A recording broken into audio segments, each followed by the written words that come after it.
পেছনের ভিডিওতে আমরা দেখিয়েছি কিসমিস তৈরি, দেখিয়েছি পাম অয়েল বানানো, আর দেখিয়েছি কিভাবে তৈরি হয় আঙুরের ওয়াইন।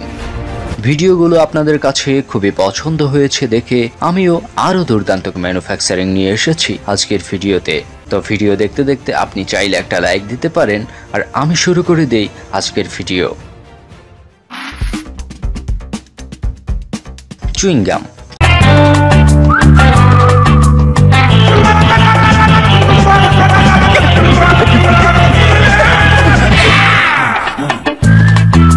नया सेंटर शॉक चुइंग गम हिला के रख दें।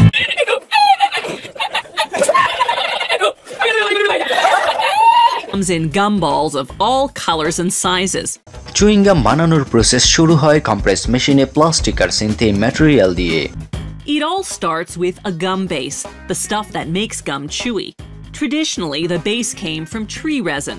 Today, it's synthetic, made of plastic. এই ম্যাটেরিয়ালে এবার কালার আর ফ্লেভার মিশিয়ে ভালো করে পেস্ট বানানো হয়।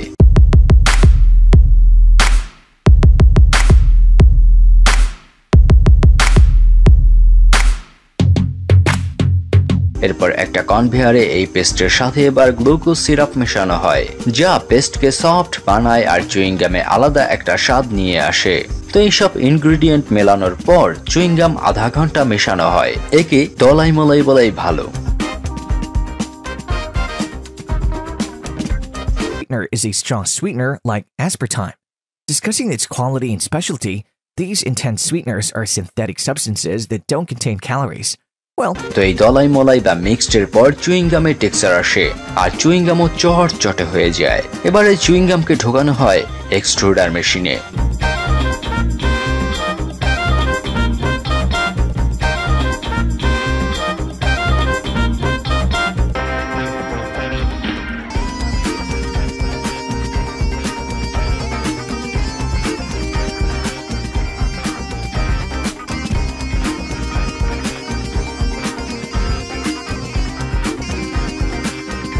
যেখানে একে লম্বা টুকরো টুকরো করে কেটে দেয়।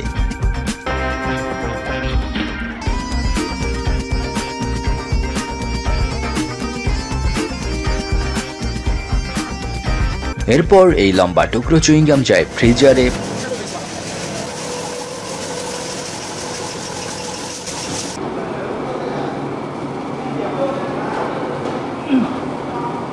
ফ্রিজিং এর পর এগুলো যায় এবার প্যাকেটিং এ। প্যাকেট ওয়ার্পের পরই এই চুইং গাম চলে আসে মার্কেটে। তো একবারে একটা মেশিন প্রায় 900 চুইং গাম প্রডিউস করতে পারে।